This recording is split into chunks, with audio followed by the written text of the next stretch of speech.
नाही, माझ्या चार्ज यादीमध्ये तरी घोंगडी कुठली नाही आहे, पण कोणीतरी बारीक त्यांना सूक्ष्म निरीक्षण करून माहिती असणाऱ्या माणसानं सांगितलेलं असेल किंवा ह्या दिवशी पांडुरंगाला घोंगडी असते आणि ती घोंगडी पांडुरंगाच्या अंगावर जर सोन्याची दिसली तर बरं वाटेल म्हणून कळल्यानंतर त्यांना ही संकल्पना सुचल्यानंतर त्यांनी तो घोंगडी करण्याचा त्या भाविकांनी निर्णय घेतलेला होता।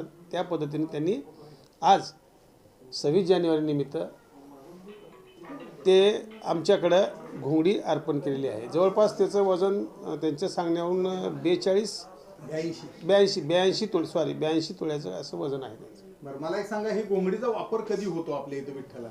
एकच दिवशी असतो, फक्त पाडव्याच्या दिवशी आपण घोंगडीचा वापर करतो आणि अधूनमधून टाकलं तर कोणी काही म्हणणार नाही, ते सोन्याचा दागिना आहे। आपण घोंगड्याचं महत्त्व काही दिवसापुरतीच मर्यादित आहे। म्हणजे यापूर्वी आपण लोकरी जो घोंगडं वापरत होतो, आता सोन्याची घोंगडी घातली जाणार विठुरायाला?